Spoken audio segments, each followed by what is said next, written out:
एक अमेंडमेंट लाना चाहूँगा, ज़्यादा नहीं।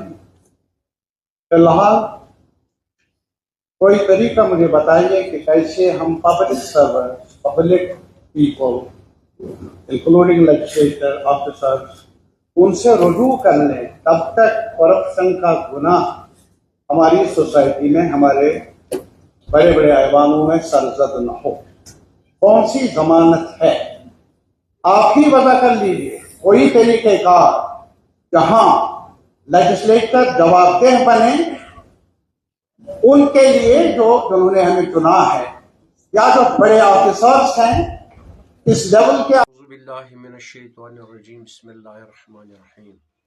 वइज़ा मसल इंसान दुर्रुन दुआ रब्बहु मुनीबन इलैहि सुम्मा इज़ा खवलहु निअमतन मिनहु नसिया मा काना यदउ इलैहि मिन क़ब्लु वजअल लिल्लाहि इलाहन आखर। इस कौम का आगाज ही इक़रा से हुआ है, लेकिन जो डेलीवेजर्स का मसला उठाया गया है, डेलीवेजर्स को परमानेंट करना बहुत ज़रूरी है। उसके साथ साथ जो परमिट ऑलरेडी है, जो लाख रुपया, 2 लाख रुपया, 1.5 लाख रुपया जो सैलरी लेते हैं मुलाजिमीन, एवं उसमें ये लेजिस्लेटिव मेंबरान भी है, ये भी अपने तनख्वाह में थोड़ा कमी कर ले ताकि अवाम को ये समझे कि ना अवाम क्या फेस कर रहे हैं। लेकिन जो टीचर्स हैं, उन टीचर्स में जो मुझे ये इसमें मैं गलत भी हो सकता हूँ, जो सरकारी मुलाजमीन है, जो ये क्या कहते हैं इनमें टीचर्स है, टीचर्स वो कोई 1,67,000 के अलावा, लेकिन जो स्कूल, जो गवर्नमेंट स्कूल्स है, उनमें सिर्फ 16 लाख एनरोल है। इसी मद्देमुकाबल अगर हम प्राइवेट सेक्टर को देखें तो 5,500 स्कूल्स है, उसमें 14 लाख एनरोल है। लेकिन अगर सरकारी मास्टरों की तरफ देखेंगे, वहां पे हमारा 6 से 7 बच्चों को एक उस्ताद मिलता है। यहाँ पे प्राइवेट सेक्टर में जहाँ पे सिर्फ 40,000 टीचर्स है, वहाँ पे 67 बच्चों को एक उस्ताद मिलता है। लेकिन सैलरी अगर अराउंड देखा जाए तो प्राइवेट सेक्टर में 9 या 10,000 रुपए के आसपास है। लिहाजा इन मुलाजमों को हुई पैसा काटा जाए और उन जो डेलीवेजर है उनको दिया जाए, उसके साथ साथ इनको अकाउंटेबल बनाए। और जो मैं असल में ये बात इसलिए करना चाहता हूँ कि हाल ही मुझे हेडमास्टर साहब ने गवर्नमेंट हाई स्कूल के गुरी के जो मुझे मिले थे कि यहाँ पे अब बच्चे आने चाहिए है कि हम सेशन नया शुरू होने वाला है 26 का। लेकिन मैंने कहा कि मेरा बच्चा भी वहां आता है, लेकिन किस तरीके से आता है, उनके पास क्या गारंटी है कि उनको आप सही पढ़ाएंगे?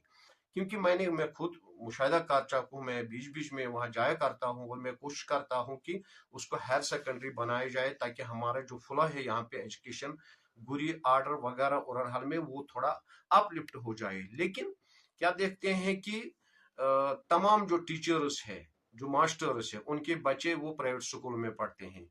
तो how it may be possible कि जो आम लोग हैं वो फिर वहां पे बच्चों को एडमिट करेंगे? फिर क्या गारंटी है कि जैसा हम देखते हैं रिजल्ट वो तो नहीं ऐसा आता है जैसे प्राइवेट सेक्टर में आता है। इसलिए उनको भी पाबंद सलाह किया जाए और उनके बच्चे जो गवर्नमेंट मुलाजमीन है, खासकर जो मास्टर्स है, उनके बच्चे एडमिट किए जाएं सरकारी स्कूलों में। तब एजुकेशन हमारी बेहतर हो जाएगी और हमारा जो एजुकेशन सिस्टम बिगड़ चुका है पिछले 4 दहाइयों से, उसको बेहतर बनाने में हमें बहुत सारी कामयाबी मिल सकती है। उम्मीद करेंगे कि इस मेरी गुजारिश को लोग भी सराहेंगे और जो करप्शन है, जो मानसूर तारिगामी ने बात उठाई है, उसको वो बिल मानी जाए। क्योंकि जब कुछ लोगों को टर्मिनेट किया जाए, लेकिन वो छोटी मछलियों को नहीं, बड़े मछलियों को जब टर्मिनेट किया जाएगा तो उससे एक अच्छे मैसेज आते हैं। तो हम उम्मीद करेंगे कि हमारी इस बात को कंसिडर किया जाए ताकि हमारी जो गवर्नमेंट स्कूल हमारा है उसको थोड़ा बहुत उसमें बेहतर तैलीमी मेयार बन जाए और उसके साथ साथ बाकी जो मुलाजमीन है वो भी समझ आए कि हम किस चीज़ के पैसे लेते हैं, किस चीज़ का तनख्वाह लेते हैं। उम्मीद करेंगे कि इस चीज़ को कंसिडर किया जाए।